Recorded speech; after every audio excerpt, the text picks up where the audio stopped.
Okay, I'd like to welcome everyone to the joint hybrid planning board meeting of August 14th. Call to order, Ms. Creighton, not here, Ms. Alicio, not here, Ms. Foley. Here. Mr. Only. Here. Ms. Filbert. Here. Ms. Tenney. Here. So we have a quorum tonight. I would like to remind all board members, guests, asked to be recognized by the chair if you wish to speak, and this meeting is being recorded. First item is acknowledgement, receipt of correspondence. I posted a copy to all of you an Iavoni letter on 8/1. So Gail has said City of Gloucester 2, Town of Wenham 1, and Town of Essex 1. At this time, I'd like entertain any comments on items not on the agenda from the public with a limited amount of time. Does anyone from the public wish to speak?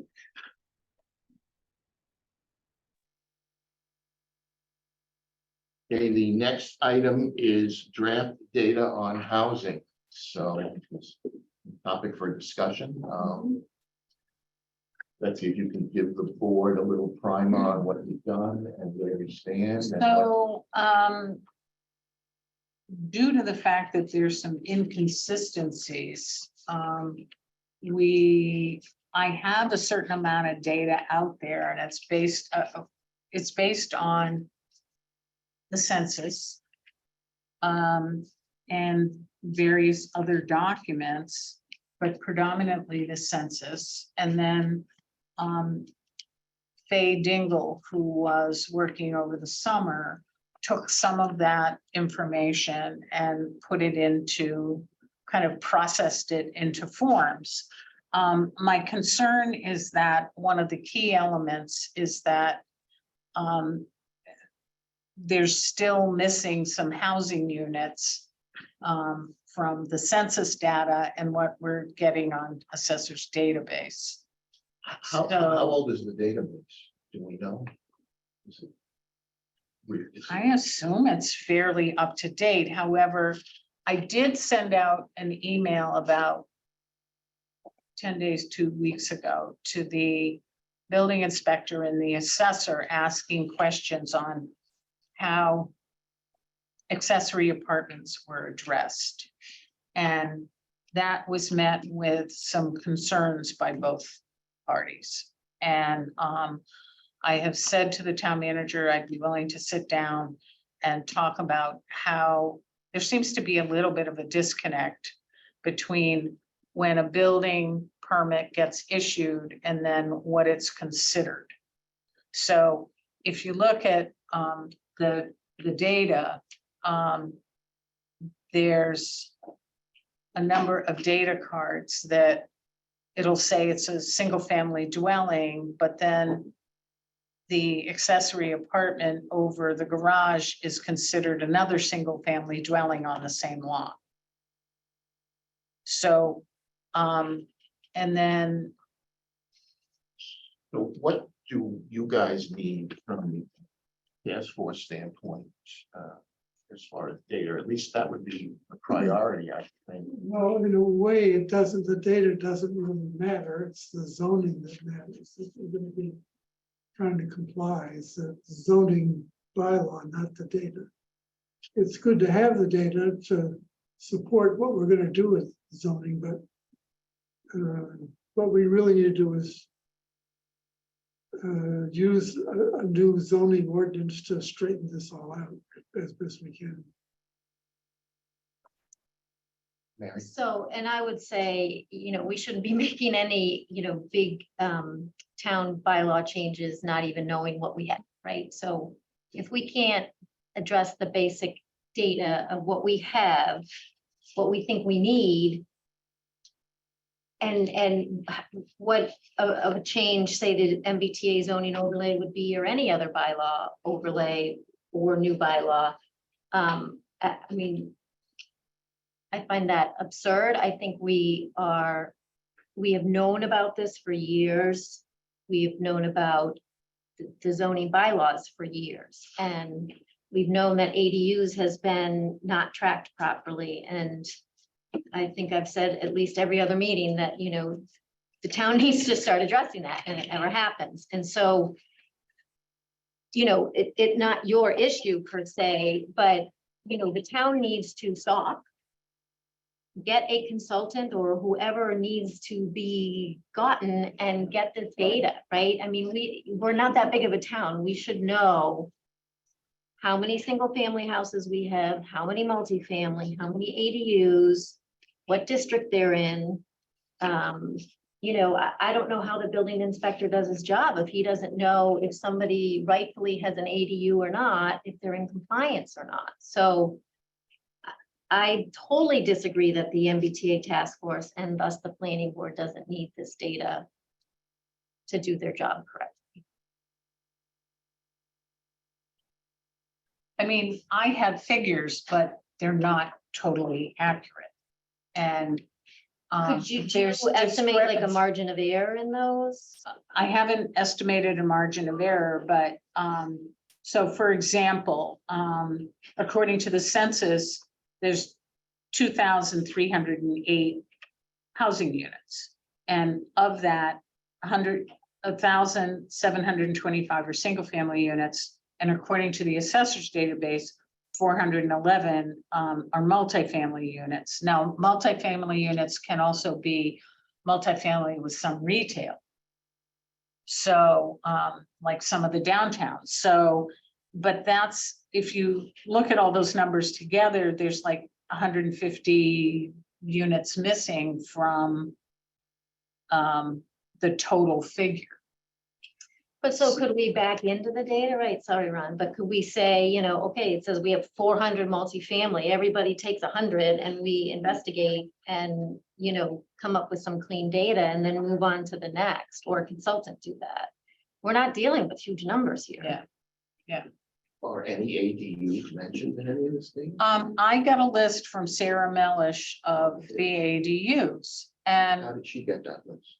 she actually, as ZBA chair, tracked it for like 10 years. So, anyhow, I started kind of digging into that. And again, part of the problem is that the former assessor had things set up in a certain manner. And so you could look at a house, at a property that had a primary house and two kind of accessory units, like clearly subordinate to the main house. But those come across as single families, or they don't come across at all. Well, how are we doing that for tax purposes then? I mean, I think we're in a whole lot of woe if we don't even know if we've got 3 single families on a lot or a single family with 2 accessory buildings. I don't know how they're being taxed. We're all being overtaxed. Laura? Is the purpose of the data to provide the baseline for? Yeah. here's what we got for Yeah. existing units? So would it be possible to take the data and say, you know, in a chart or something, here's what we know with some level of certainty. There's no question about, you know, what house is on this lot. And then here are the number of houses that, and we don't have to, you know, list the lots for public consumption or anything, but Right. just, you know, sort of track it so that you can go back and find those units and say, here are the ones with questions about it. What percentage are we talking about of lots? Because if it's 5% or something, then, you know, bigger It's margin of error. it's probably less than 5%, Right, but so- it's, If we could document that, then By it seems district? like you could move forward Yeah. once you get to that point. And if you want to do the forensics later, if that's important, then certainly that could be done. Yeah. But, you know, let's not come to a stop because No, no, there's a no. question of 5% one way or the no, other. in fact, it's actually a start, Uh-huh, or more yeah, of a start, Yeah, because we've honed down, you know, so there's a bunch of units that just, you know, I don't know how some of them came to be. yeah. So. I think we just put an asterisk next to those and say, you know, these we need to come back to at some point and Yeah, finish sussing it out. But in the meantime, here's what we So know. the type of housing by district. However you're setting it up, Betsy, I Setting think it up by district. yeah. So is this something, I'm sorry, is this something that we can ask the building inspector to research? Well, I sent out an email to the building inspector and the assessor and a couple of other people, and I got some kind of odd responses. There seems to be, to me anyhow, kind of a little bit of a disconnect between when the building inspector issues a building permit, issues an occupancy, and then it goes to the assessor's office. So for example, building inspector issues a permit for a new garage and gives the occupancy permit, and then the assessor goes out and lo and behold, there's an accessory unit on the second floor of the garage. So, but she counts that as a single family house when it's clearly subordinate to the main house. So I'm not sure I understand. Without impulse. She counts the apartment above the garage as another single family, or, So in the assessor's database, it's classified as a single family. So it's two single families on the same. I mean, I'll just use my home as an example. So when we purchased the home, we had a detached garage, we did some renovations and we attached them, but regardless, either way, we would have had a living space above our garage. We chose to connect it to, right? So Mhm. it's reasonable for people to put living space above the garage, Mhm. right? So I mean, I actually had a conversation with Greg last week about buildings, accessory buildings. We have, Chris likes to remind us, boarding house regulations. So if someone did such a thing, had that, could you rent that as a boarder in a detached space legally? What do you think? He said he's gonna look into it.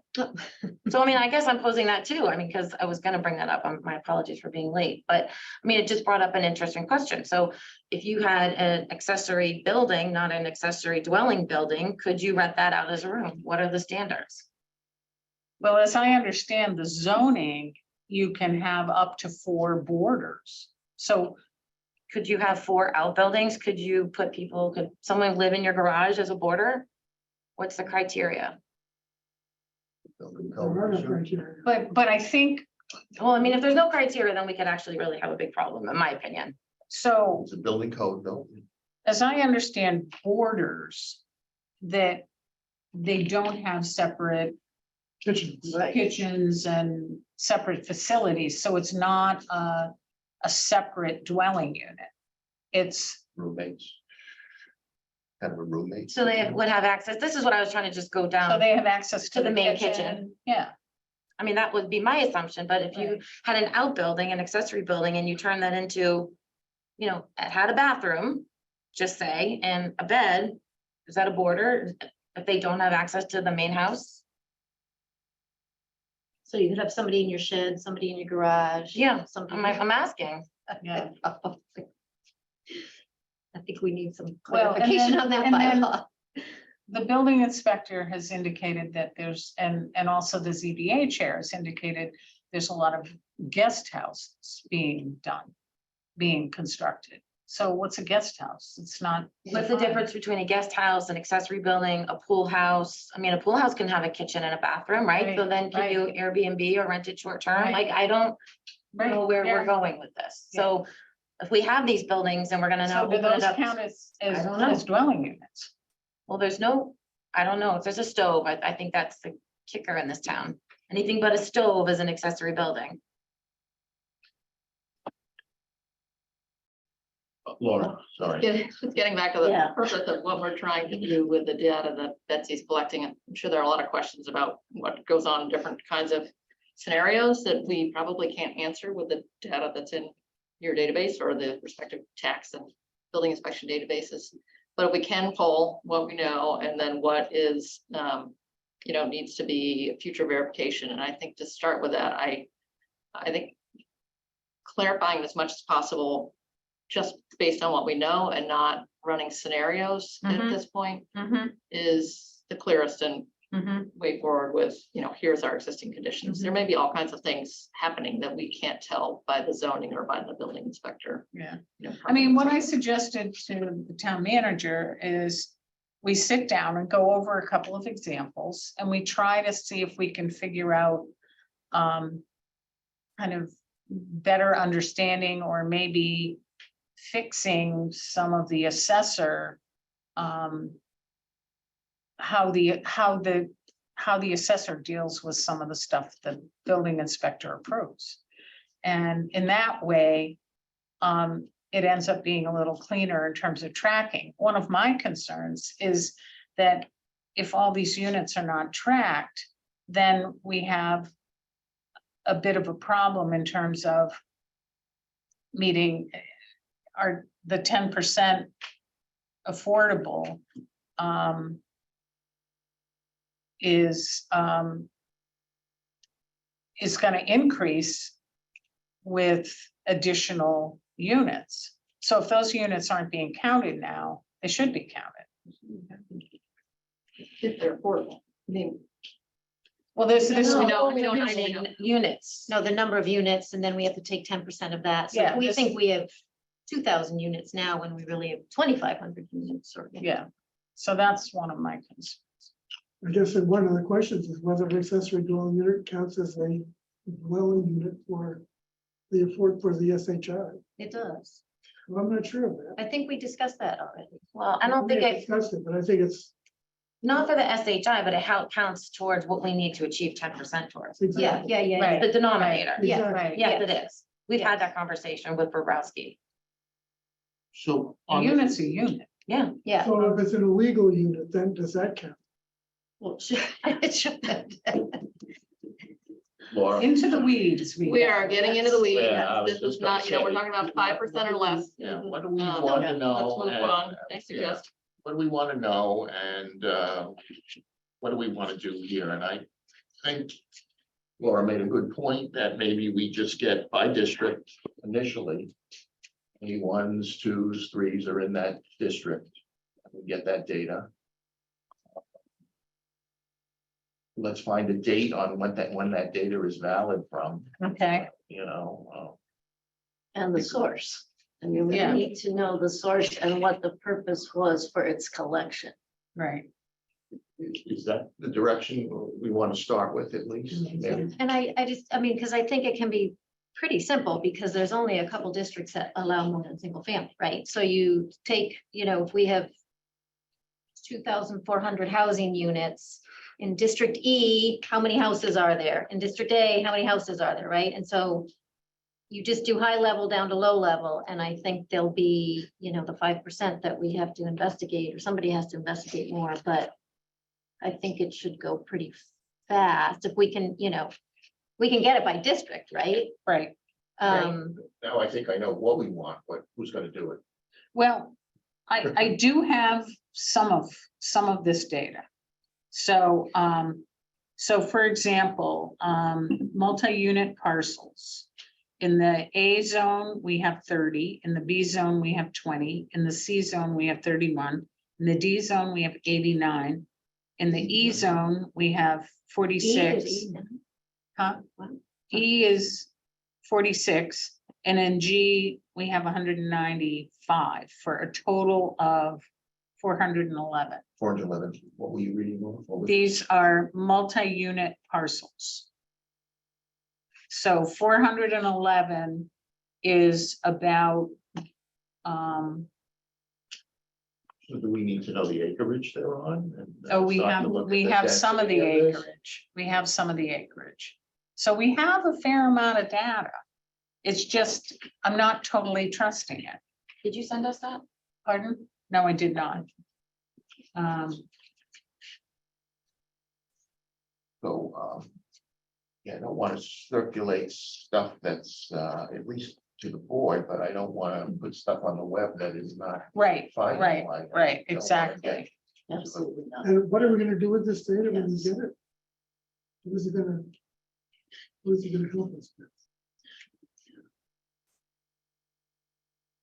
I'll determine density and what we have as far as in the districts. And is that important for something? Is it important to say that how much more we need to do with this MBTA zoning change? Would it be important to know how much? So I think I sent everybody a document that I put together on what is baseline. Yeah, that was good. And that document, it's basically a process of elimination of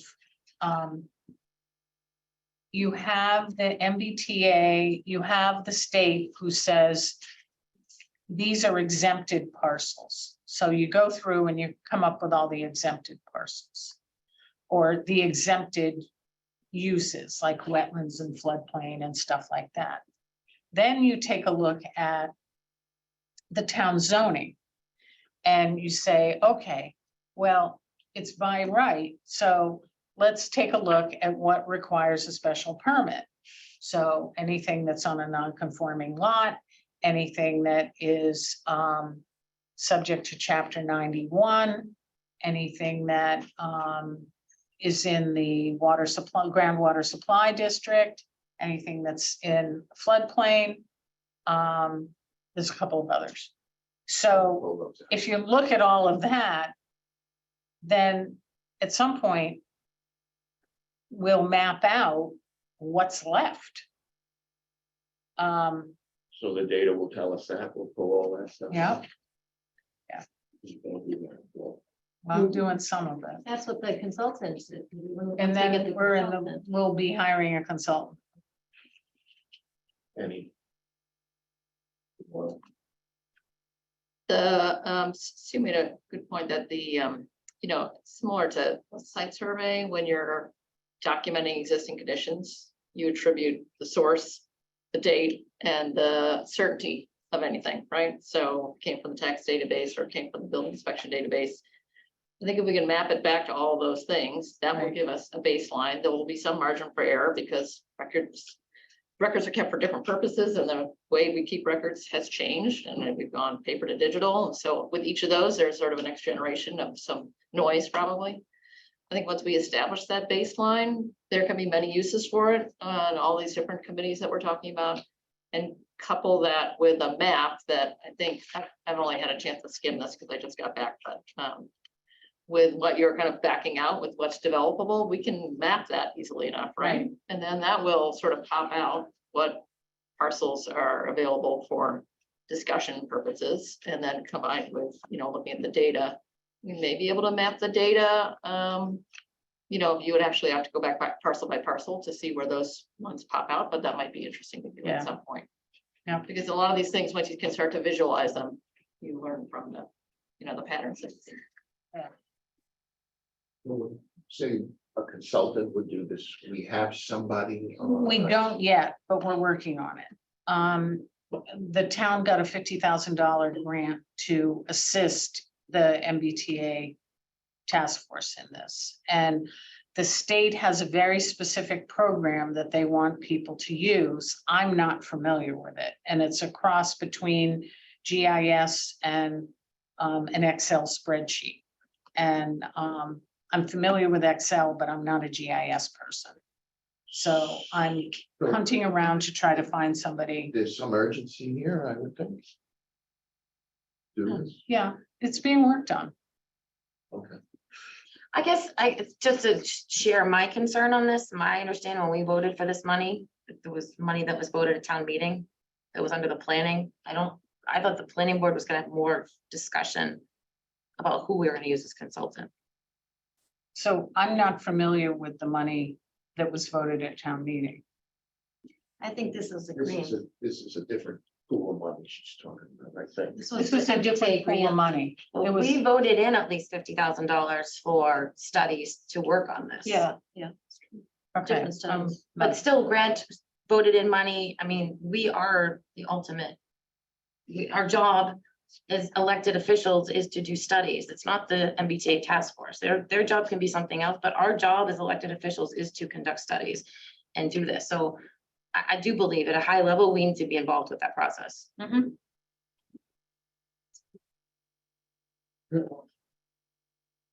Okay, so we move forward on this, that So I'm gonna We'll move continue to forward on crunch getting the numbers state and- data and try to maybe get some preliminary data to Yep. us.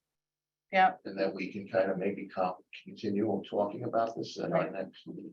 I mean, I think this group has a lot of historical knowledge too, so I think sharing the data, we might be able to add information from neighborhoods, so I think Okay. getting this out there sooner than later. Spoon feed us, that's. Okay. It should not be distributed, however, outside of the planning board members. Okay. Because it's draft. Yeah, I mean, Okay. I mean, And it's what I have incomplete. right now is a bunch of drafts. And they will say draft until everybody's comfortable with what it is. Well, a lot of the data you can just get on the map GIS, so, I mean, it's just, once we start drilling down is what where the Not that I actual disagree data is. with you, but it is public information, right? So I'm not, like, I'm not sure what the concern is. Well, if it's Betsy's work product of compiling preliminary data, I mean, It's, yeah, subject to change. it's a. Yeah, I mean, my concern is that I don't want bad data out there. And neither do I, but it is public information, right? That's all I'm saying. It's not, I feel like right now we're saying this and it sounds like we're trying to be secretive of No, this no. process. I'm just clarifying this is public information. And I think we all don't want bad information out there, but Right. I want to be transparent and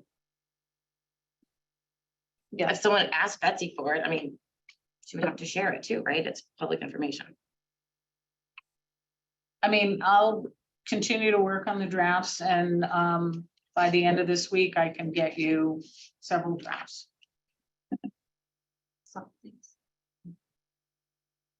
All right, thank you, Chris. Just one thing, Betsy, you should, when you release this data, I think you should make clear that it's preliminary and subject to change, just have Right, a disclaimer on it. right. And again, the point in time, Right, Right. the That data, this data captures is, you know, and it's its from 10 source. years ago, when a census was done. and the purpose.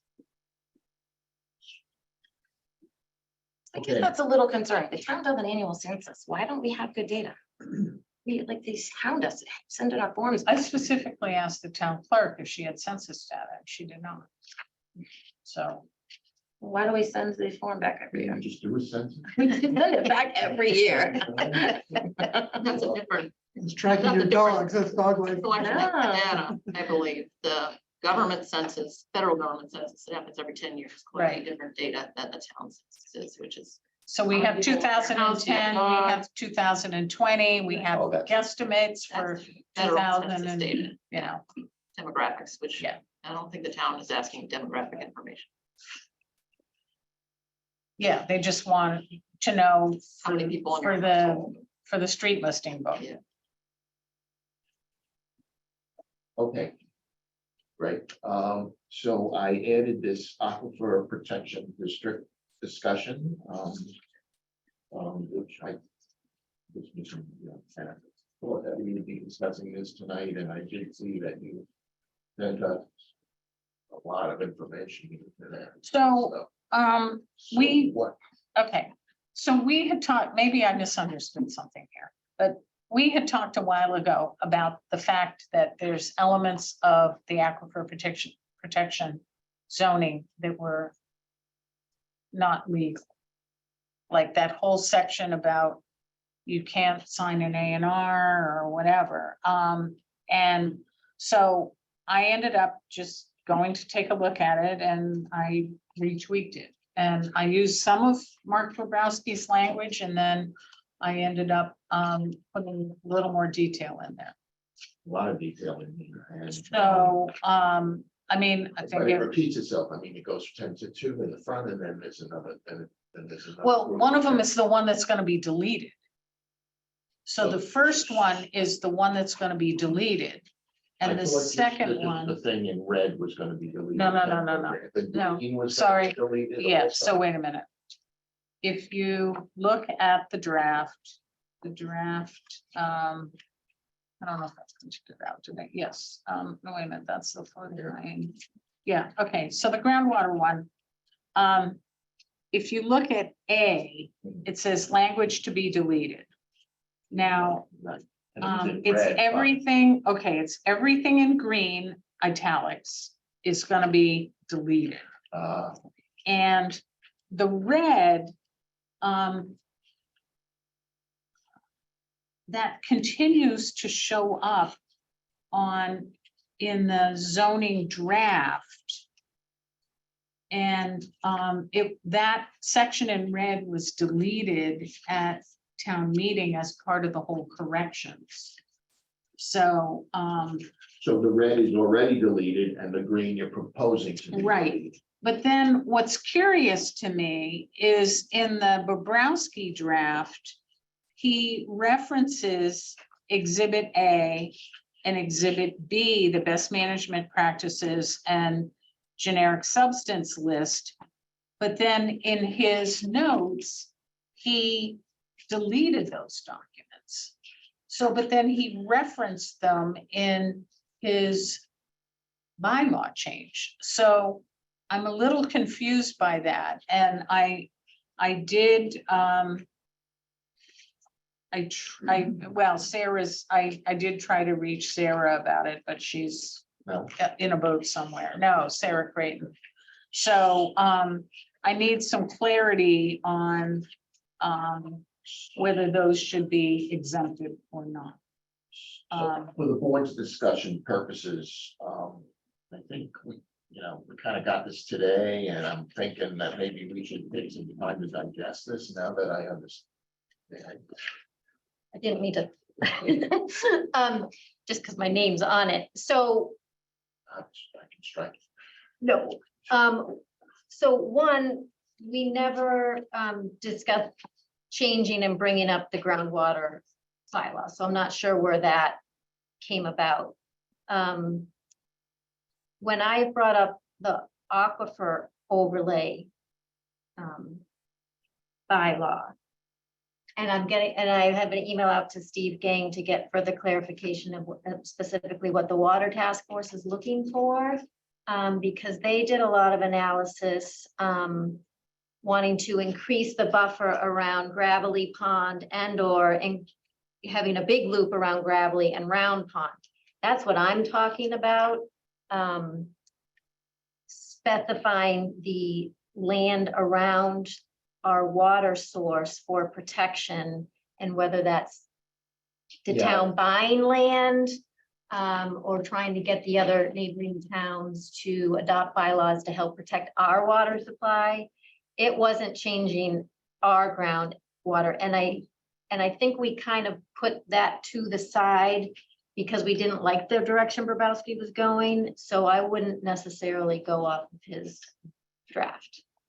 And I think the areas that you're describing are under some sort of conservation restriction anyway, but I understand about the enlargement. Yeah, and so you've actually probably know way more than I do because you've been at those meetings that, yes, and they have maps out on the town website of, proposals. Yeah. So that's what I was talking about, and I think that would merit a conversation with the water task force. It's this band, but maybe with Steve Gang. Yeah. I Is there- will, I'll, Well, there was a report at the end of the task force, right? yes, Yeah. yes. And that's So one of their basically, recommendations. we can look at that and say, okay, this is what we need to beef up, and that can be incorporated. Any revision. Yes, I don't know if you were proposing this for the fall town meeting. I think it would be a lot. Yeah, no, it's too much for the folks. Right. It's too late. I think they're two different ones. I personally think it might make sense, but there aren't. No, I think that if we're, what Mary was talking, Yeah, in my yeah, yeah. opinion, I think it should be its own separate one. For our drinking water. Versus the Groundwater. groundwater. Yeah, I would, but again, I would Separate prefer to the scientist on that one. So let's, I just want a clarification, Christina, what are you talking about? The difference between drinking water and ground or surface water? Could you just explain that a little bit more? I didn't understand. So I think this purpose of this one is areas of town, and I think the other one is specifically for drinking water. the models that But I've. this says ground and surface water resource protection, so. Correct, so that's like a recharge. The other is actually specifically protecting gravelly and round Around. ponds, of like putting bigger protections around the drinking water supply.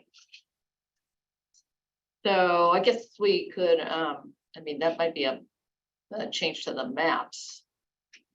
But I think if you're protecting water, I don't know, I mean, it's worth a conversation. with I've the Water had a Protection quick Council. conversation with Steve Gang about it, but I mean, it's a problem because we don't own it, so we can't protect Understood. it.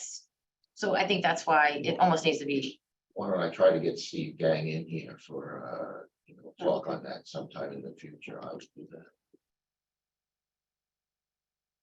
And if I'm not mistaken, there's part of this that actually should be lifted over near Woodland. Is that the right here? Off of Pine, there was a lot of storm work done and that whole neighborhood is still in this district, but it shouldn't be. So maybe you can have a chat with Chuck Dam. Because I think their building requirements over there are extremely stringent because these rules still apply, but the work has been done to reduce the flooding over there, so I don't think it actually applies anymore.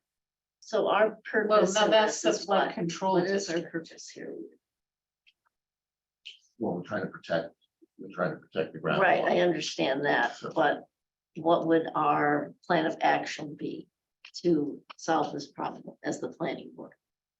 Well, I think the planning board can rezone the Okay. overlay district. Okay. And if, depending on what, I guess, Steve or peer review or whatever we decide to get expert information on that. Whatever the board thinks is the best way to kind of determine that. Is the way I can look talk at with it. Chuck too, and Yeah, and there was another See. thing you mentioned. You said that something was illegal in this. Well, And what's in the that? present bylaw, there's language about, remember we had that A&R plan on is it Windermere Park? And, Pleasant Street, I think. pardon, Was was it School Street and Pleasant. Windermere? I thought it was Pleasant Street.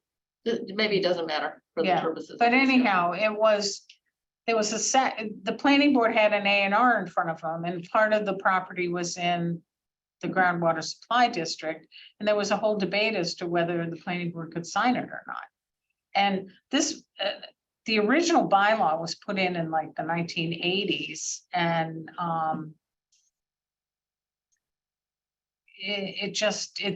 there's certain elements of it that are not legal. Could you maybe pose that to town council? It's already been done. And what their answer? He basically got the draft of the groundwater overlay district, and with the questions of, Has he opined on it? not yet. Ron, Mary?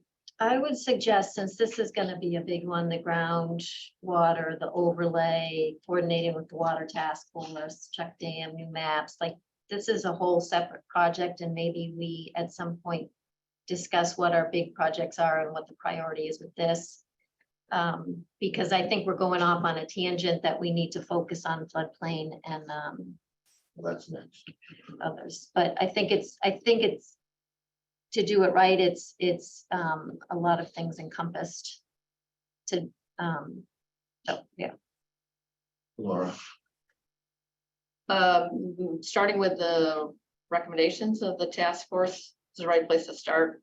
I don't see the use in spending more time on the language in here until we start with the science that's in the recommendations of the task force. And then once we know that, I think we're gonna need both some legal and some scientific consulting here to make sure that we're actually protecting the things that we're trying to protect.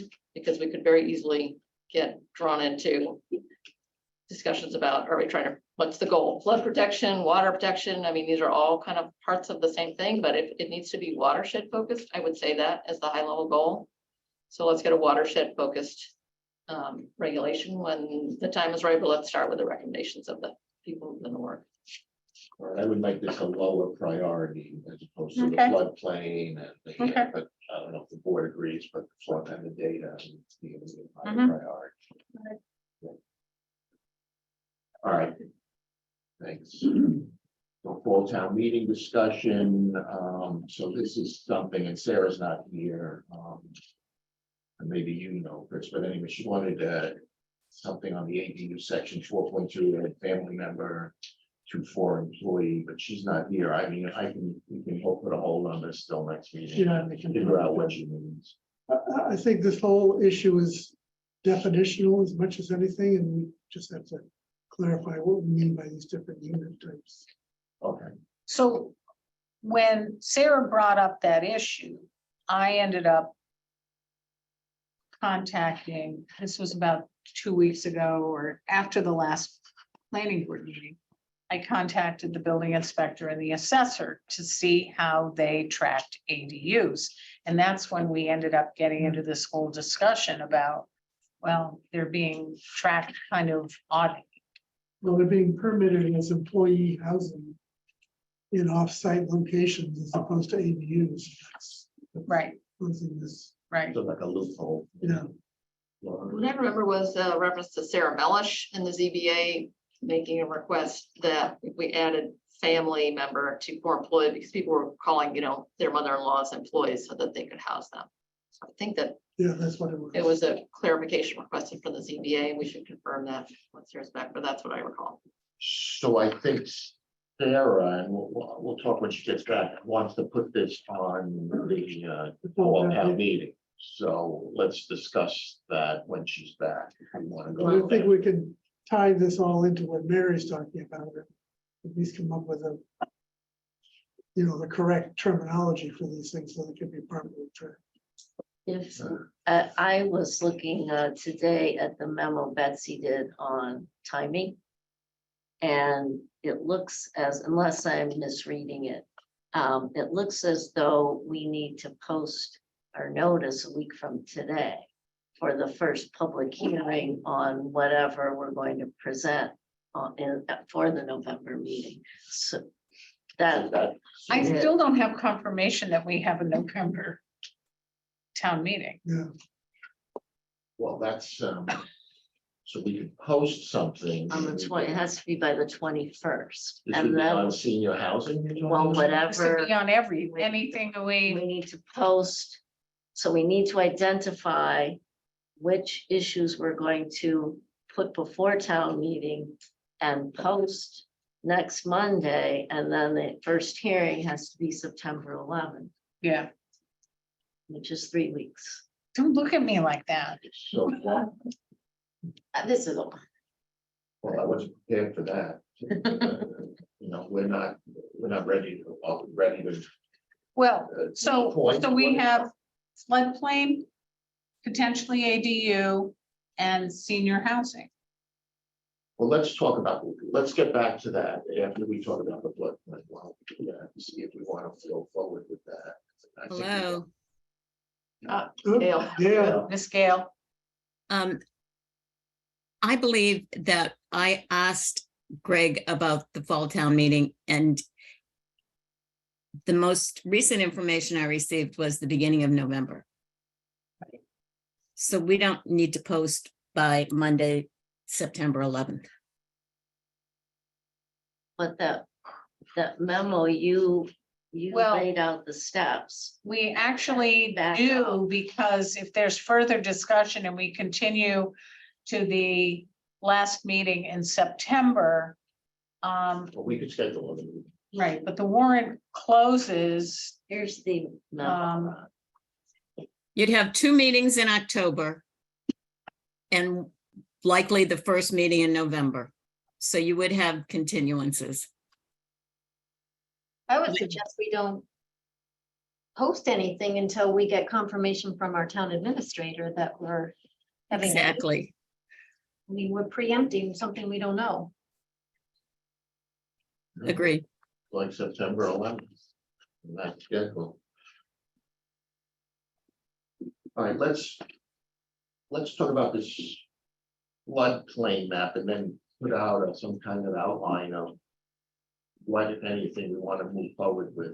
And then we can kind of distill everything into public hearings. okay, So on the floodplain bylaw, you sent us something today. yeah, Draft. And so originally we had talked about doing this after the floodplain maps were confirmed, which is going to be December or January of next year, or December of this year, January of next year. So Mary has continued to push about getting a much better bylaw in place. So what I have done is I've drafted, Faye did some research for me on what other communities have done. And there's a couple of communities on the North Shore that have actually looked at kind of future floodplain areas. So the municipal vulnerability plan for the town, there's been a whole bunch of studies about the future impact of downtown and floodplain areas. So the present draft that is, the present language in the bylaw is actually quite weak. So that's all this stuff. That's all the green, You wanna pull all that green. So out. the green existing language, and the whole reason I'm putting existing language in there is so people can do a comparison. And they know what the existing language is. And then what I did was I went through Faye's notes on what other communities have done. And I drafted up, and I also looked at Bobrowski's draft. And I came up with a proposed change. Now, the state had always said to me, well, it's gonna take us a while to figure this out, and, you know, we'll work with you for spring town meeting, and that's the original town meeting that I was aiming for. Or I was recommending to this board. I have talked with the person at the state. The person at the state has this language. And they are willing to fast track it for fall town meeting. Okay.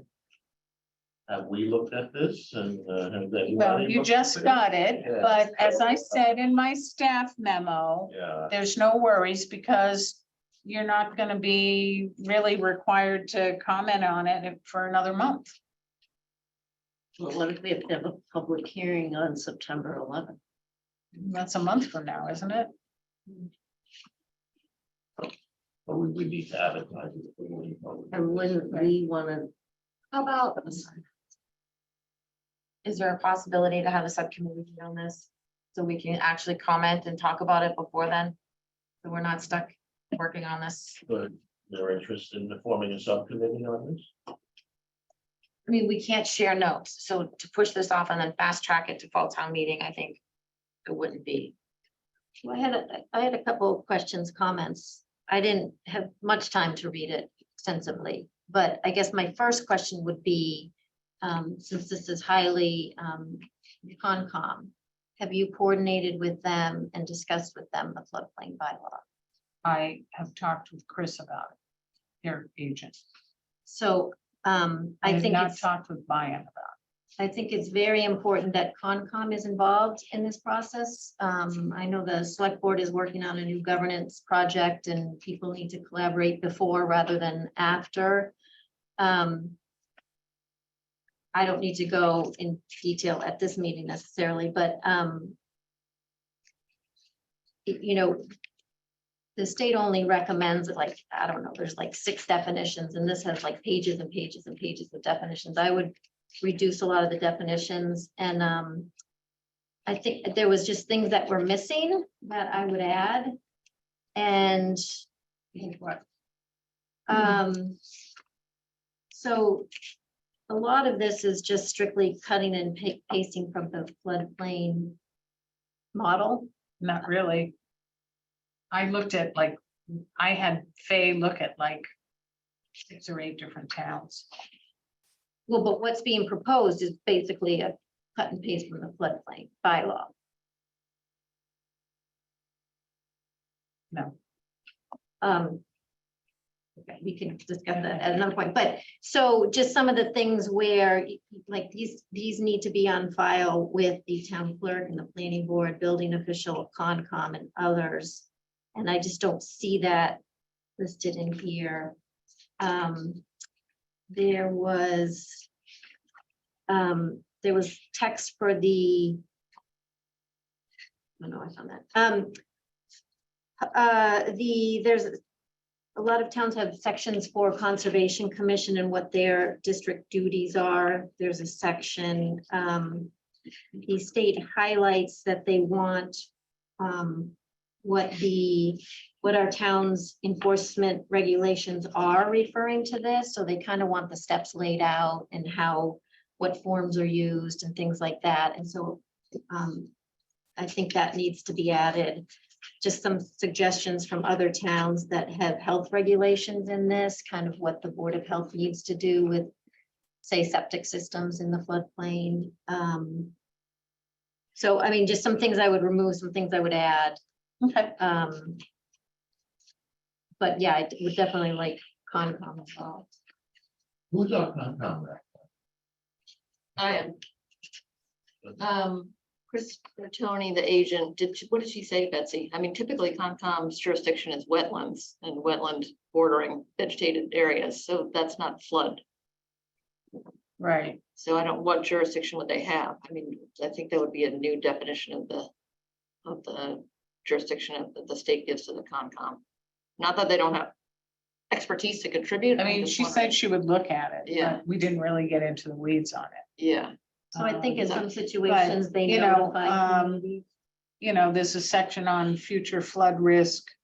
And says the most current version of the plans that are on file with the town clerk, the conservation agent, public works and building department.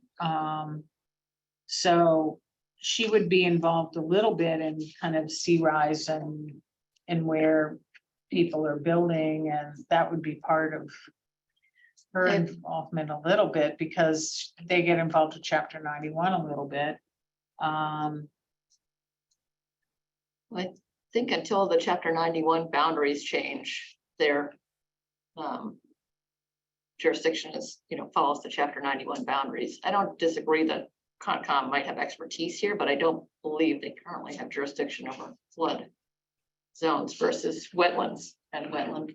They don't have jurisdiction, but they're involved. Like Yeah. they notify neighboring communities of some of the, what's the word? That riverine or, what is it? Fluvial and riparian. Yeah, So, Laura? all your administrative comments, Mary, I think are relevant, to the actual final document, but I think we need to get at the substance of what are we trying to do with the flood control district? What is the design flood that we are aiming for? And maybe the best source of that is the coastal flood coastal zone management plan that had modeling. But I really think that the design storm that we're working to and where the areas are that are flooding has to be the substance of this document as far as future flooding. We know what FEMA tells us everything historically, but for future flooding, we need to establish what that looks like and where those areas are. Yeah, I did include a reference to that in 10.2.2.2. And it could be, so it's on page 4, the bottom of page 4. And it could actually include a bunch of other documents that could also be referenced. So in this 10.2.2, there's a bunch of dates in here. Do we need to constantly update this bylaw? I mean, these dates change every year, don't they? Or Okay, How do we? the keep 10, current? the 10.2.2.1, which are the floodplain, the FEMA floodplain maps, those are gonna change in December of this year or January of next year. So then This will all. this will be that is different. gonna have to, if you take this to fall town meeting, then you're gonna have to go back in spring town meeting and change that reference because they're reworking the plans. Which is why we were originally I was encouraging heading to, Is there any urgency? Does the board feel there's any Springtown urgency to do this, this fall? Or should we wait till these FEMA maps come out here and maybe that's a better plan? Well, my urgency is that we've been out of compliance with the state for 2+ years and they set out 3 criteria of when these should be updated. And we haven't done any of them. So I think it is a priority to be in compliance with the state and have all of the regulations and the floodplain administrator and all that type of detail in it. To do that as opposed to start adding other bylaws that are kind of nice to have, but we're out of compliance in other areas. So well, and the other thing is the existing bylaw doesn't have any oversight. There's no floodplain coordinator, there's no special permit grantor, there's, and I believe you get, so we're a NFIP community town, and if we're not in compliance, we could lose that. So we wouldn't have flood insurance. Right? Okay, so Residents I'm would. not adverse to moving forward with this, but I just don't want to tax that. We've got cell signaling, we've got MBTA, we've got some things here that are affecting us. Just May I ask a question? So getting at that, Ron, so are there specific clauses, Betsy, that we can add that will bring us into compliance? I know that we can have a lot of discussion about what's called future flood risk district. Future flood risk district is probably not even the right term. It's more about the percent chance of flooding. Not that it's a future flood necessarily, but it might be 1 in 100%. That might be different for sea level rises versus inland flooding. We get into a lot of specificity here. But to address Mary's concern and make sure that, property is insurable according to FEMA, what is that narrow definition that we need to do to meet that requirement? Maybe we could tackle this in the fall right, so meeting. what I did was I sent this to the state floodplain coordinator. Okay, And they work at DCR. They're gonna get back to me by the end of the week with Okay. any changes they want. maybe that's the place to start. That's where I've started, Great. so. And would they include, are they including things like future flood district, or is that our piece, knowing that, we've done these sea level So a rise number of studies? communities, because of this whole, of everybody along the North Shore doing sea rise level studies, a lot of communities have included a future floodplain area. So Gloucester, Swampscott, there's somebody else. Might have been Ipswich, but Okay.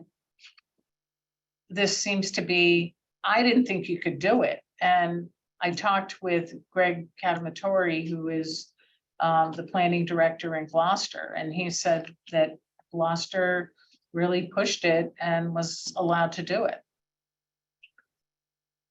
Oh, that's right. why don't we do this? Why don't we look at what we need to do to be in compliance for this fall town meeting and then readdress it again in the spring with these changes when we get the FEMA Mhm. information? How's that? That's the question, does the town need to vote on the FEMA maps? So I don't think that's not gonna be relevant. We're not gonna Well, have to change. they do in the spring, because what would happen is Let you we'd get our new define. FEMA maps. And then we'd have to switch out the language on page 10.2. 10.2.2.1, Cool. on page 4. So Ron, and just to answer your question, and Betsy will find out maybe differently, but to be in compliance means to adopt the model floodplain. Well, but How can we we ended up looking at the model floodplain. And we looked at like 5 or 6 or 8 different communities along here, Swampscott, Salem, Beverly, Gloucester, Ipswich. And somebody might have been Rowley. And a lot of those communities did not adopt the model word by word. No, you just need the sections. Yeah, you don't Yeah. need it word by Yeah. word. You just need the sections. Yeah. So, So those would be. so when I get feedback from this guy at the state, I will provide you with what he's suggested, Can I That ask you a should be question about this? Thursday or Friday. This is awfully weedy here, but. So how do we know we're in compliance again? Do we submit the approved bylaw to the state and then they tell us, yes, you're in compliance? No, now, the way it works is that we submit to the state. And the state basically reviews it with us. It goes to town meeting. It gets voted. And then when the floodplain maps get provided to the town, we have the preliminary floodplain maps now. And those maps, FEMA wants comments on those maps by the beginning of October. So. I guess that's not my question. I just, So once the FEMA maps are adopted, there's a requirement that the FEMA maps the revised FEMA maps have to be adopted within 6 months of their providing us those maps. so when you submitted this last week or wherever to the state, Yeah, is that the formal submission asking for compliance? no, I was asking him to review the language to see if this would bring us closer to compliance. So I want to go back What's to my the question. steps to get this model accepted? To the detailed, It's the same thing. Model bylaw? yeah, So what are the the steps? state issues a model bylaw. From what I can see, none of the communities that we looked at adopted every element of the model bylaw. Oh. So that's why I submitted it to the guy at the state So how and far different is our existing bylaw from the model bylaw? hugely different. No, So, I mean, there's no floodplain administrator, there's no person who oversees floodplain variances, there's nobody who oversees minor development in a floodplain. There's a lot of stuff that's missing that is recommended in the model. so why don't we, move forward with that, see what you get back from the state on what you've submitted. Laura, if you can contact Concom and just make them aware of what we're doing, if they want to opine on any of this. I mean, I can, don't think they I need can to. send copies to Steve Gang and Olga and, Oh, okay. you know, that whole crew and just say, you know, planning board is looking at either fall town meeting or spring town meeting. So you'll take care of it. And I'll copy you. So I just have a question. So I'm at this 10.2. So the town does need to vote on these maps. Yes, But we just said no, like a minute ago. So I just wanted, is there language that we can just say the most relevant map, or we actually need to vote on the map? you have to vote on the specific map they give you. Okay, so is do we know, like, have you done like an overlay? Have we seen, are the boundaries actually gonna change? Have we have the maps? Did you compare? So the maps are downstairs. They're the preliminary maps. Right. And our comment period is until the beginning of October. Okay. Can I make a suggestion, maybe that you send these things to Steve and Olga and Concom and Bion, and then set up a meeting maybe in 2 weeks? And those of us who would like to join, we all can collaborate in a posted meeting on this, so we don't wait a month until we meet again.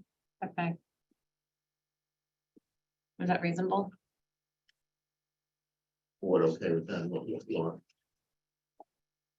I'm looking for clarification on what we're voting on. I think it's the language of the bylaw. The map is something that FEMA produces. Right. We don't take a position on that. I mean, we may have comments on it in draft form, but at the end of the day, the town doesn't decide whether it likes the map or not. I mean, that is the FEMA map. Right, and So FEMA- we're voting to include, we're voting on a regulation that makes a reference to the map that FEMA Right. has produced. Right.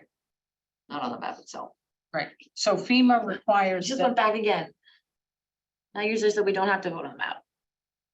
No, I was just asking for misunderstood what you clarification. said, the map, Vote on the I said before, the map has to be voted at Springtown meeting.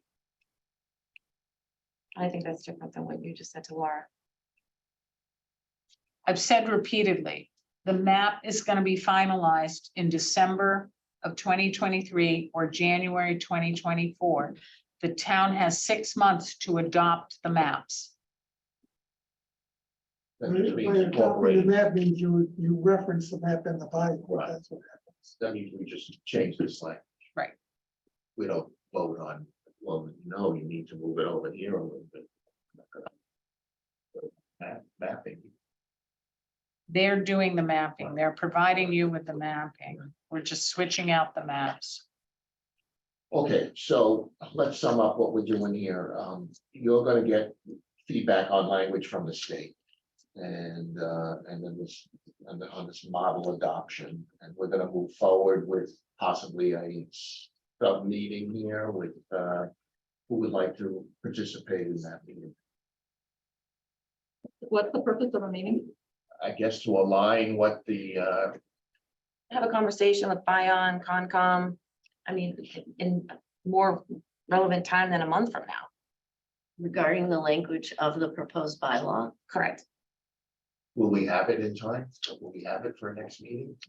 I was thinking of canceling next meeting, but can we have it in 2 weeks, the language? But You have the language in front of you, this draft anyhow. we, in an effort to have one meeting in August, which is what we set out to do. Can we let Betsy go through her process of hearing back from the state? And then distributing it to everybody, and then if we think a meeting is necessary to meet then at that point, so we're talking about the next. Talking about that draft that the state has reviewed. And I think it's related to land uses, we can ask Bion if he's interested, I don't know what the, I mean, I think yeah. as a community, this community should have the maps, the preliminary floodplain maps in front of them and comment on them, or at least somebody needs to look at them. I mean, I ended up reviewing them with Bion at one point, but we never came up with a series of recommendations. What would the recommendations be? I mean, it's, That, there's some areas that flood more than what those maps indicate. There's some places that perhaps flood a little less. I don't know.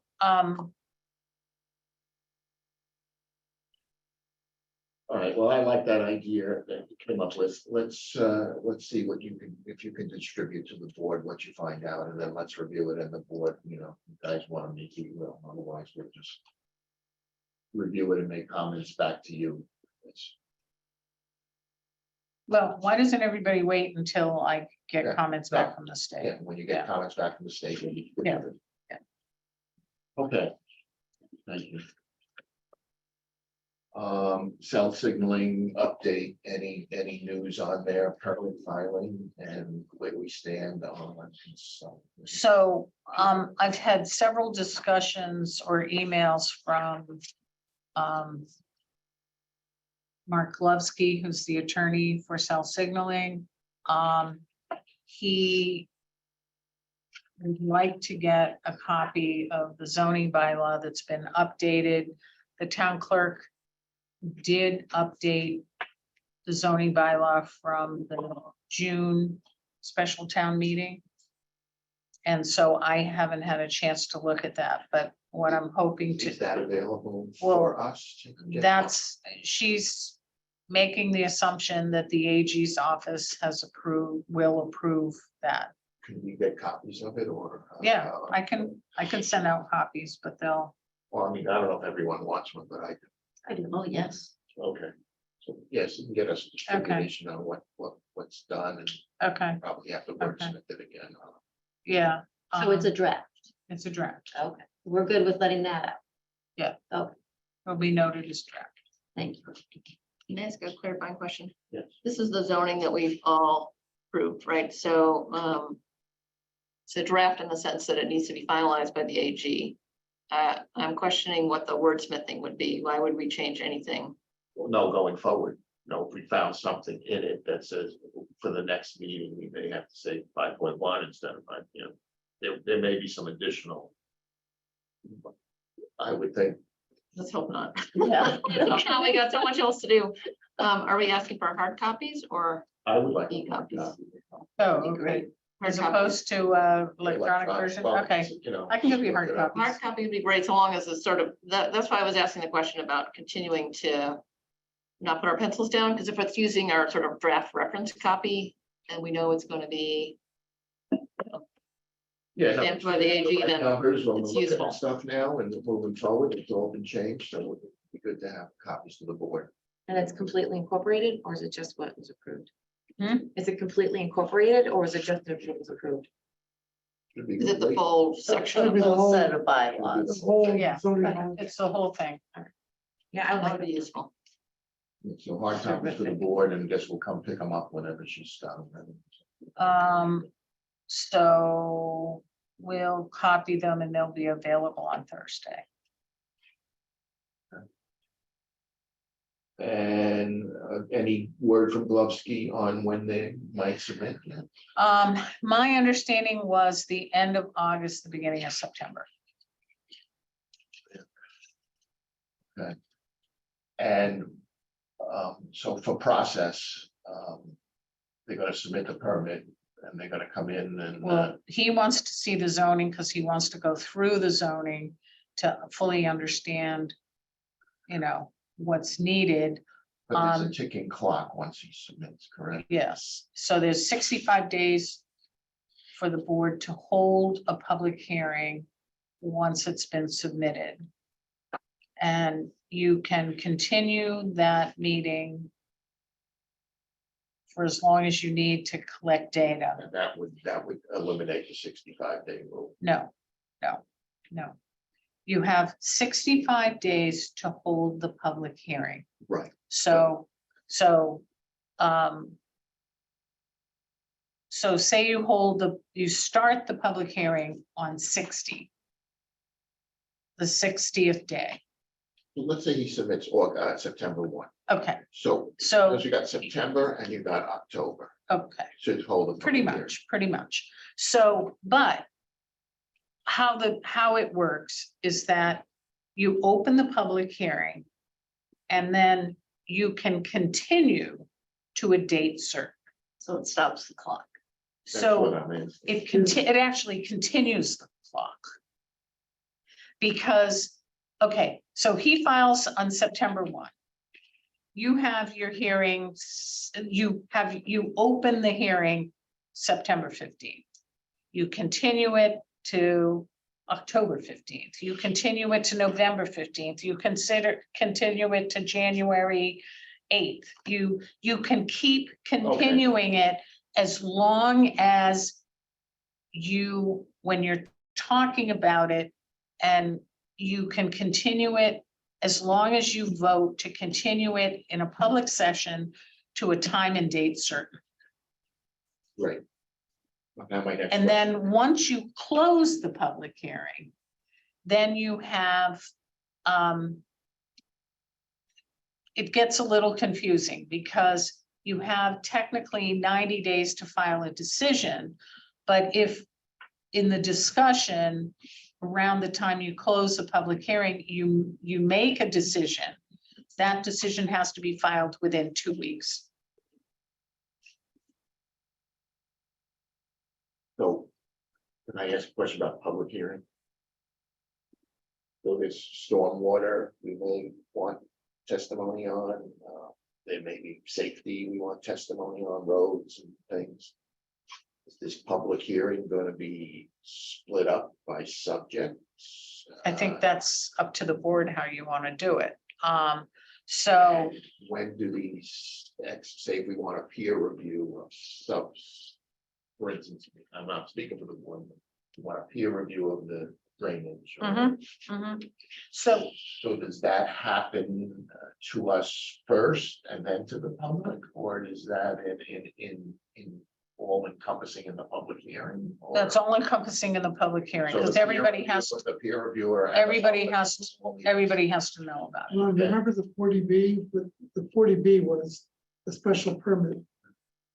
That the. Yes, and then it was So broken up by today, we're gonna discuss transportation. that's, Today we we're can do that if we want. to. Yeah, Okay, so, so the that's same what, that's process. why I was asking about this clock business, because we may want to have, today's public hearing is on the drain. Sure. We have the peer review. right, right, or Okay. it's on traffic, or you may need two for traffic. Okay. Or All right, I you got may it. need, so, Okay, I got it. Yeah. So we'll need to line up.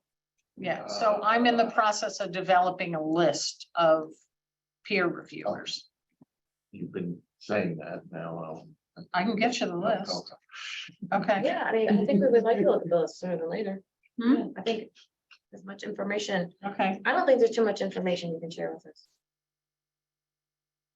The other thing is, I was gonna suggest the Hamilton Town Planner. I think he did a really good job with that senior housing special permit, which may be a little bit different than the 40B, might track a little bit better with this project.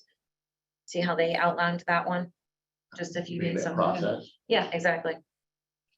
I'm not familiar with it, what did they do?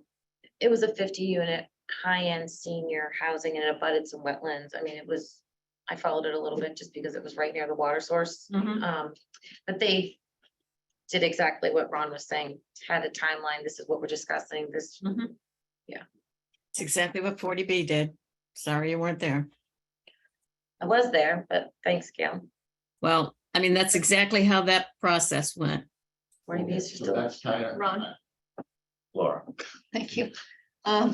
Betsy, when you're listing consultants, could we ask, maybe one of these topics has to do with sustainability, resiliency, how they're protecting water quality, how they're protecting or enhancing habitat, how they're managing for flood control, kind of a thematic look at that, I think would be one area of interest and focus for us.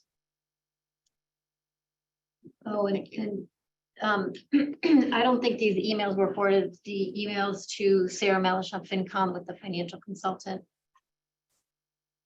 Did everyone get that copy?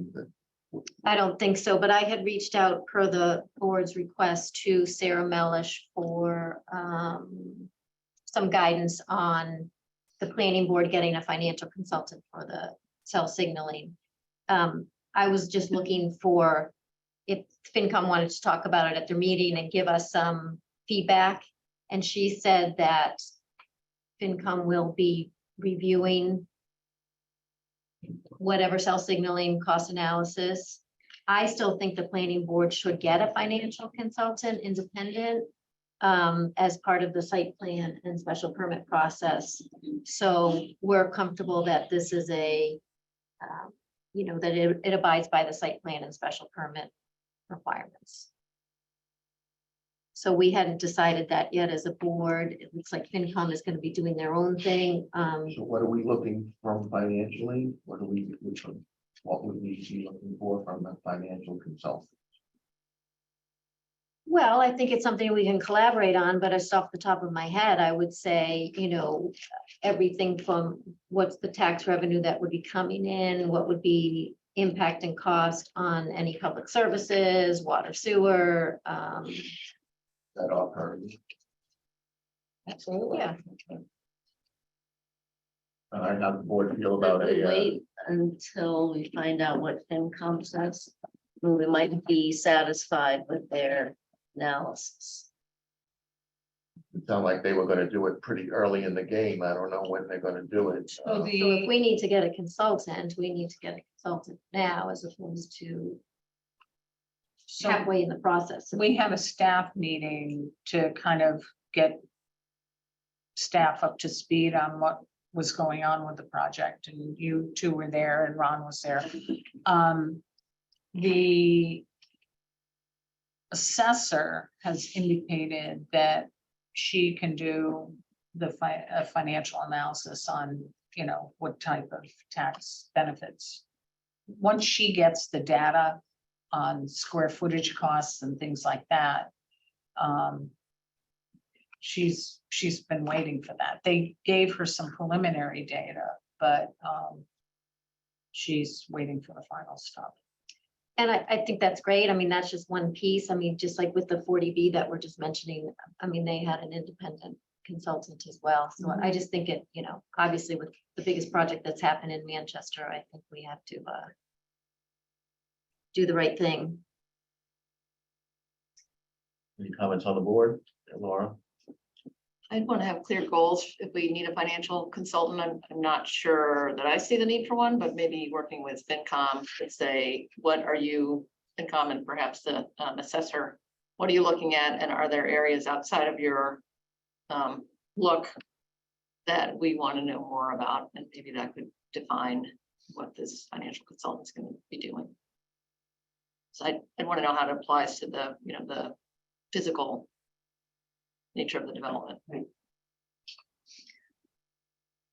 Well, it's in the new bylaws that we passed. So if we're enforcing the bylaw with the site plan and the special permit,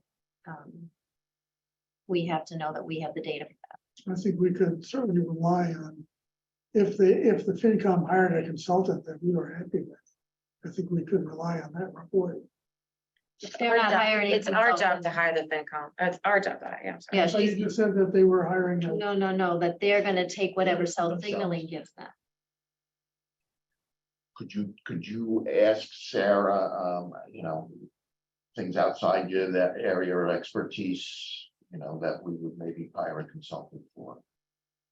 Ask for areas outside of her expertise. Yeah, that they would be commenting on, see what she says. Okay, are we good on cell signaling? Okay, and then just moving on here towards the end, MBTA communities update. I believe you guys have a meeting Thursday. Yep. That's correct. Any comments? I know you produced a document. Yeah, I put together drafts of frequently asked questions. It's an excellent document, I would just. If you would appreciate comments from people, or if there are other questions we should add.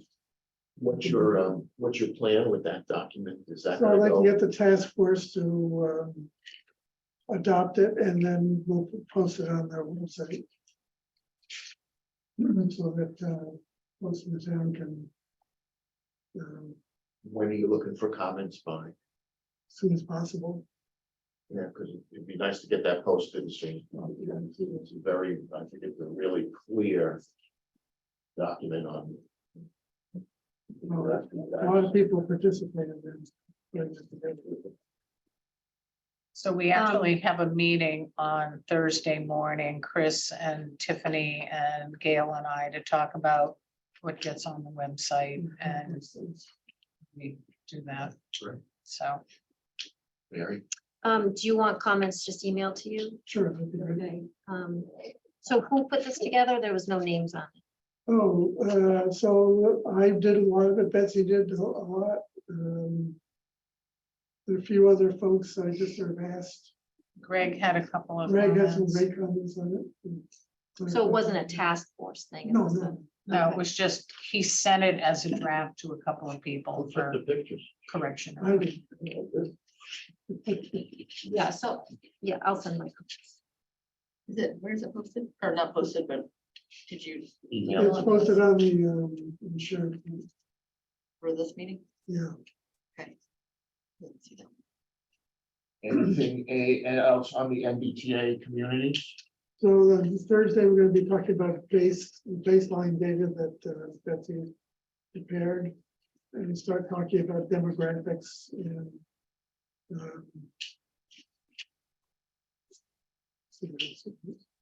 think that's it. How's the attendance been for the task force? Very good so far. The only person who hasn't shown up to every meeting is the FinCom. Yeah, he'll be there Thursday. All right, Can I ask a question on that? So what was submitted to the Office of Community and Development was that the planning board and task force were gonna meet on a monthly basis. When is that gonna start? Would you like it to start? We could, Well, it's not up to me. I mean, it's the task force, so, or the planning board deciding, but you know, whether it's the first What was the Monday question? meeting or the second Monday meeting. so we'll be starting to meet twice a month, starting in September. Okay. So I think maybe every other meeting, maybe we could invite the planning board to attend, or you could invite us to attend Yeah, planning board meetings, either way. so how does the board want to do that? Well, when you say, you mean have all 9 people come to one meeting? That's what Mary wants. Yeah, Well, that's what was, it's not what I want. It's what was submitted to the state that was part of our Game. openness and how Compliance we're document. doing the, you know, open and transparent. And this is, these are the steps that we're taking for this project. And so I'm asking, when's that gonna start? Let's start that in September, once a month, maybe, Yeah, maybe as once a we'll have. And you take turns maybe flipping back and forth between attending task force meeting or attending planning board meeting. Let them come. Yeah, Okay, yeah, we're the zoning, we're the elected, yes. I don't need to be, but. okay, I don't know, well, I get it. and everyone can attend all the meetings. Right. And we're zooming, right? Zooming. so we have a little time left. Donna, you had a question between Chris and Betsy, I give you some time. Is that okay? Just a quick little, I'm just confused between the emails that I was sending to the board with Betsy and Chris and with regards to the MBTA housing, and I just wanted to just get some clarification because I'm still kind of confused. So based on what Betsy said to me and what I've heard from other town planners in other towns is that the DHCD in the state is requiring brand new units of housing this is all zoning related, I understand that. We're not required to build, I get that, but they gave us a number, 555 units, let's just say hypothetically.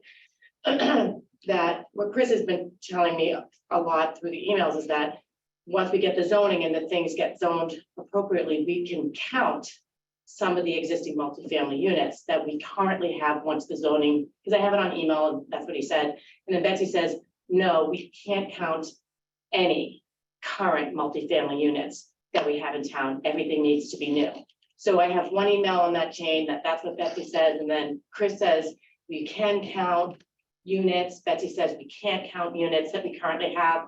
So I just think from the task force or what from the planning board, moving forward, it'd be really interesting if like, if down the road we have to build units with the zoning, are we needing to build 550 or can we count the 411 or whatever within the district that you do? It's just, we either can count what we have or we can't count at all what we have. That's So my can I answer that Yeah, question? Chris, do you want to? So we're both right. It's the answer. Right now, there are a whole lot of multifamily units in the downtown. Right, Most of them are not allowed by our current zoning, so we can't count them. correct. So let's say there was a 10-unit building that, and let's say that our zoning changed and said we would allow 9 units by right on that kind of lot. So we can count 9 units, but we can't count 10, even though there are 10 there. So that would be different than what, so, No, I think Betsy would agree that if, what we're counting are the number of units allowed by right.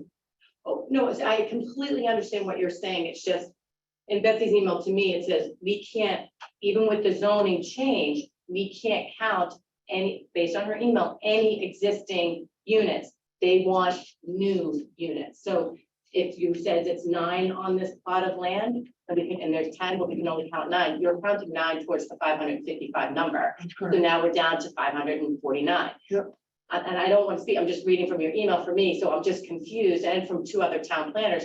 They want brand new units of housing, is what I'm getting from you. So I just want people to understand, I need to understand, because that changes the game, right? If we have to build 555 units, the density, the cars, the people, it changes, or we build 200. No, so I'm just so. Or we change the zoning so that it allows certain areas by right. Right, So most of the units that are multifamily units in town, which are 3 or more units, most of those units were either pre-existing non-conforming, they were Yes. built back in Nope, get it? 1900 or whatever, or they went to the zoning board for zoning relief. Right, that's not my question. My question is, you said that we needed brand new units. That's what your email said, so that's why I was confused, but I know what you're saying, I understand what you're saying, but then when she says, we can't count anything, even with the zoning, we need new units, you can see how I got confused. Does that make sense? You guys even? But I think his explanation is that if we changed the zoning Right, to allow something by right, correct. then you can count those units. It's not. the Okay, I'm just units. thinking, It's your not- response to me was completely different, saying we can't count, even with the change in the zoning, Well, we can't count the units. I don't know, I think it's even with the change in zoning part, that maybe you misunderstood. That's why I was confused. That's the only reason why I just wanted clarification, because that's what you sent me. I have the email with me. I printed Yeah. it because I was trying to be like, why am I so confused with the two people that like, you know what I mean? So I just Yeah. wanted to Well, understand. here's another twist.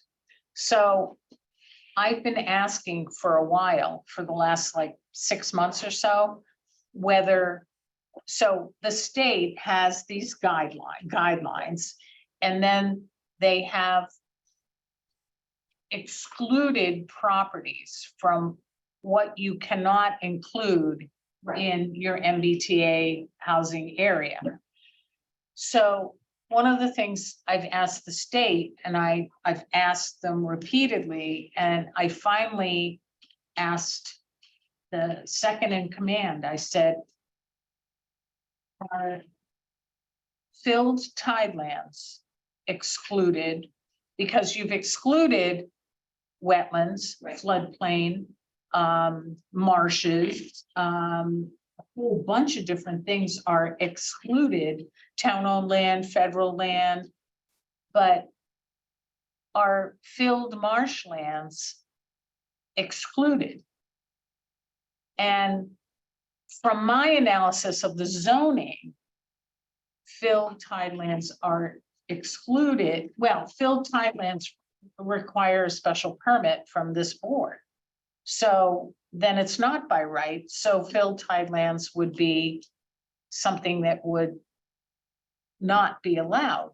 But the state hasn't come forth to say whether filled tidelands are excluded or not. Just as a point of reference, still tidelands is a good portion of Boston. I mean, Boston would be a little Yeah. pinhead on a neck. We didn't allow things on built, and so Right. would much of Cambridge. Well, Cambridgeport and Cambridge is Riverside would mostly be. filled tidelands, so it's worth getting some But that's clarification. one thing the DHCD state, even on the call that I was on with them many months ago, said that we already have buildings that are on built islands Sure, here sure, in we do. downtown, and the DHC said that you, like, we could file to say we can't build here, and they said that's not. Well, I haven't heard that from them per se. It was, so whether, I don't know, it was Sarah or somebody else, it was a Town big council call said it. for the THCD, and the lawyer said it as well. So from KP Law at one of the meetings, and they said, because we already have existing buildings and structures here on filled tidelands, that would not be something that we would be able to fight with regards to the state. So that was something that, again, that wasn't my original question. I don't really. I was just more just trying to understand, because I think a number is really important for the people, because they get scared to think if we could count, like Chris says, like if we can with the zoning, count some of these that makes things just so much better than feeling so daunting that we might have to potentially at complete build out do 550 units throughout the community. So that's why I was just confused with how it was phrased in both emails. Like you have another frequently asked question. Yeah. Yeah, but no, it's one of them. It's one of Yeah. them. To your, It is one of them.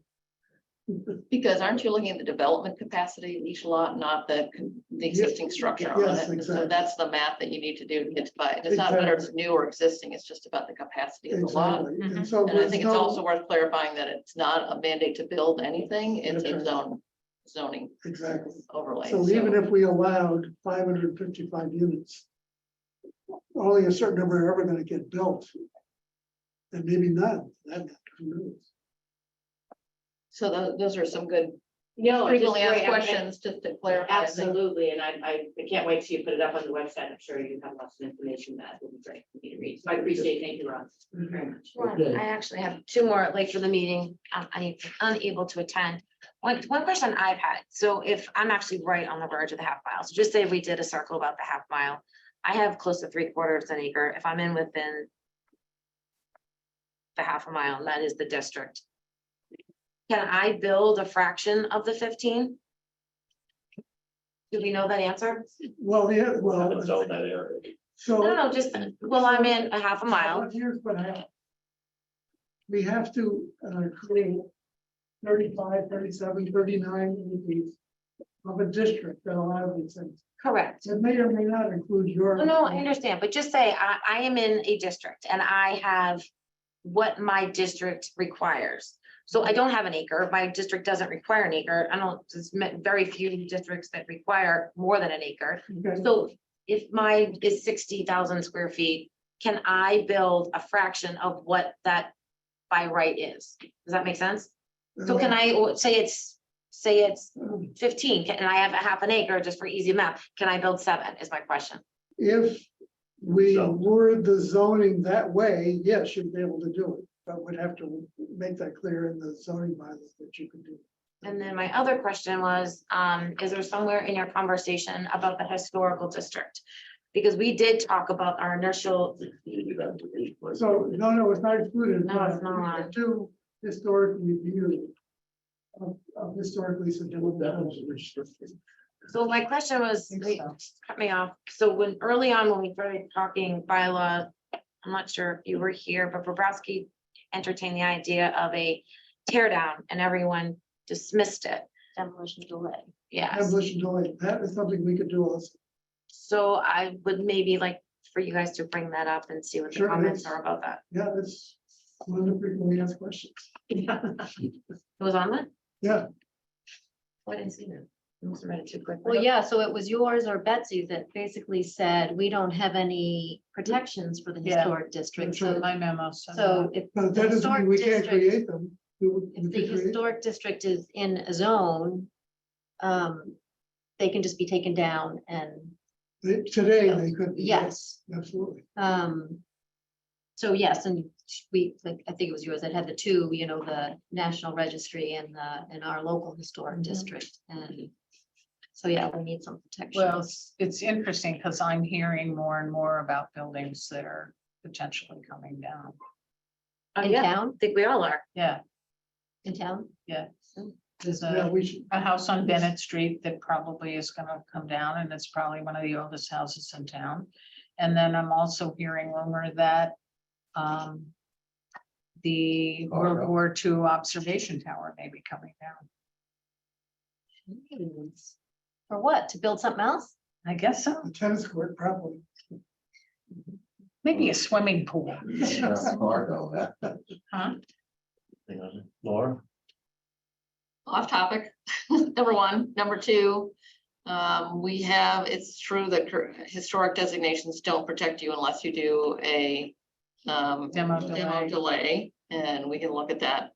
But it's not, again, we need to separate this from the multifamily housing being the thing that's gonna lead to tear downs. It's already happening, right? So Yes. people are tearing down smaller houses to build bigger ones with by right, one family housing. So I just wanna please make sure when you do these FAQs that you, let's just be clear and keep things separate about, you know, there's not a cause and effect here. There is just, here are the risks and here are the, you know, opportunities, but I don't want all these things to get conflated because we're looking at this. That means, you know, more tear downs or something like that. That's really important.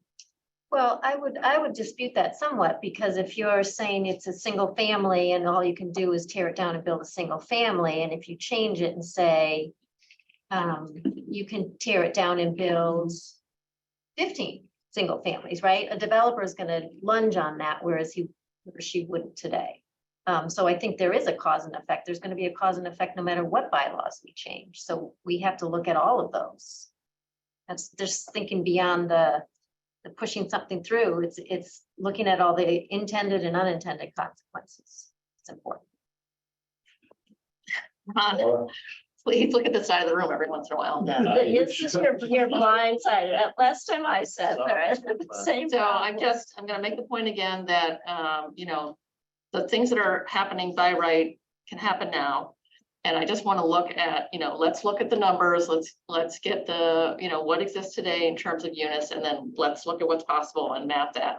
But I want to be careful not to conflate the issues that this zoning district is going to lead to tear downs. Tear downs are happening now, and they can happen by right, and you can build a larger house to the extent that your zoning, that your parcel will allow it.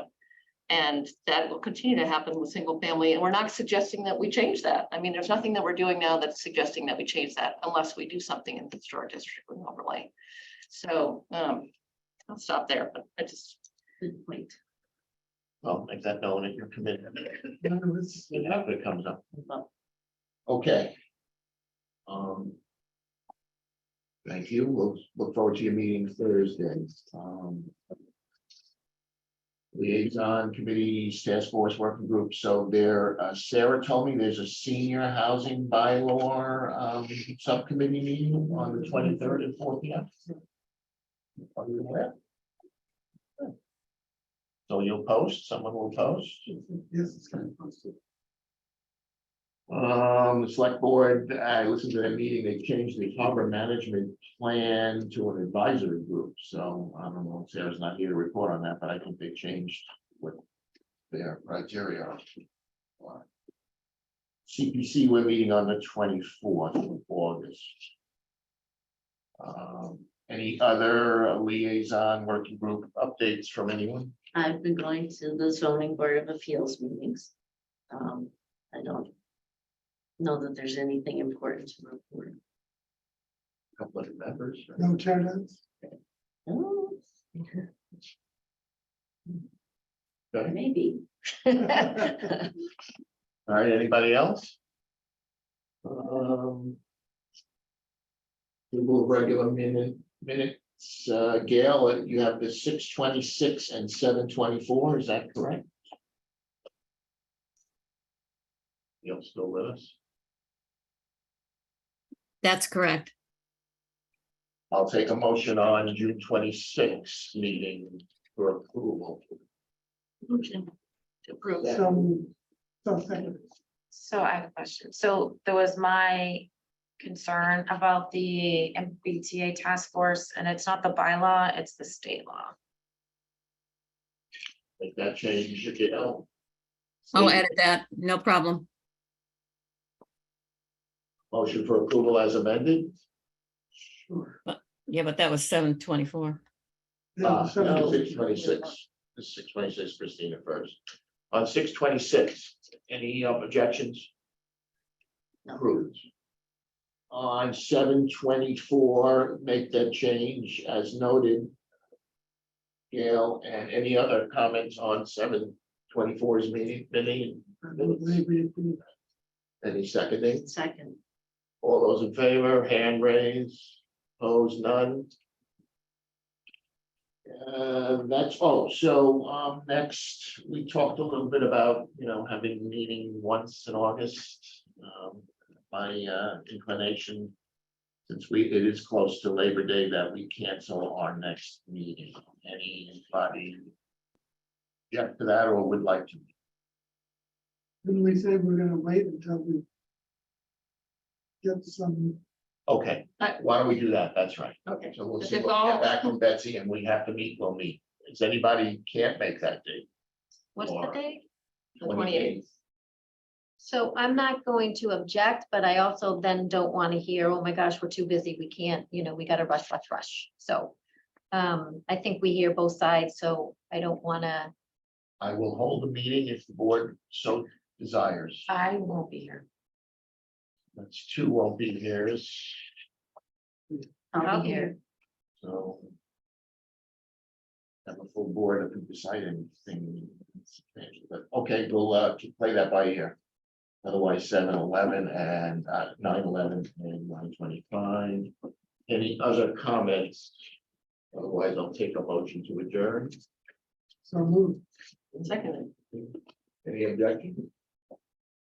Thank you all. See you in September. Thank you.